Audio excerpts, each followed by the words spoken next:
북한이 9.19 남북 군사 합의에 따라 파괴했던 전방 지역 감시초소에 시설물을 다시 세우고 병력과 중화기를 투입하는 정황이 포착됐습니다. 지난 23일 합의 파기 선언 이후 이 같은 움직임이 나타난 건데 해안포 개방도 눈에 띄게 늘어난 것으로도 확인됐습니다. 취재기자 연결합니다. 최민기 기자.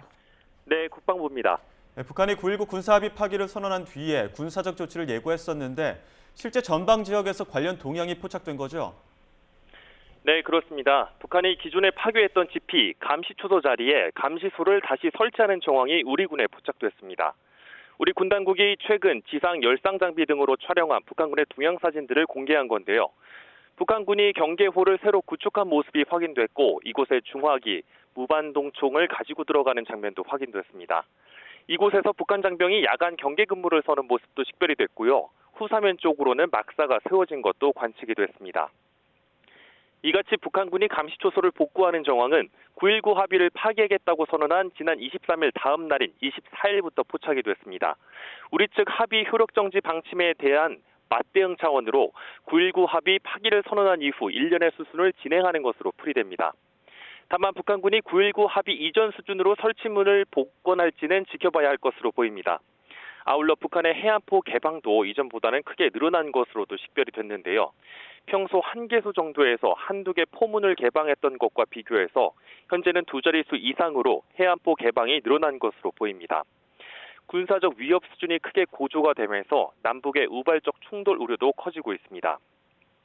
앞서 남북은 2018년 9.19 군사합의에 따라 비무장지대 내에서 운영 중이던 각각 11개 지피 가운데 10개를 완전 파괴했고 1개는 병력과 장비만 철수하고 원형은 보존해왔습니다. 이에 따라 비무장지대 내 지피는 북측이 160여 개에서 150여 개로 남측은 60여 개에서 50여 개로 줄어들었는데 애초 남북의 지피 숫자가 크게 차이가 나 동수로 줄이도록 한 합의 내용을 두고 비판이 제기되기도 했었습니다. 네, 그리고 북한이 지난주에 발사한 정찰위성에 대한 우리 군 당국의 평가도 이르면 이번 주에 나온다는 관측이 있었는데요. 이거 나왔습니까? 네, 구체적으로 나오진 않았는데 우리 군은 북한이 위성 촬영 사진을 공개하지 않은 만큼 실제 성능을 평가하긴 어렵다고 밝혔습니다. 다만 최근 북한이 중요 표적 지역이나 미군 기지 위치를 찍었다고 밝힌 데 대해서는 보여주기식 선전 목적으로 보인다고 평가했습니다. 실제로는 위성이 궤도에 진입한 지 얼마 되지 않아 안정화 단계를 거치지 못했기 때문에 제대로 된 촬영을 할 수 없을 거란 이유에서입니다. 군 관계자는 위성 촬영 결과를 원하는 수준으로 확보하려면 영상 품질도 보완하고 운용 시험 평가를 거쳐야 하는데 이같이 안정화가 되기까진 그 과정에 몇 개월이 걸린다고 설명했습니다. 앞서 1차 발사 때 조악한 해상도였던 북한의 카메라 성능이 몇 개월 사이 발전하기란 불가능하다고도 언급했습니다.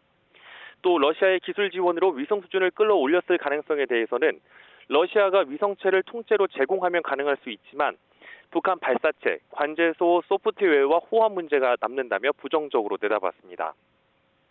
이와 함께 우리 군은 지난 21일부터 시작한 북한의 정찰위성 발사 잔해물 탐색과 인양 작전도 어제부로 모두 종료했습니다. 합참은 낙하 지점을 파악해 수색 작업을 벌였지만 유의미한 잔해물은 발견되지 않았다고 밝혔습니다. 지금까지 국방부에서 YTN 최민기입니다.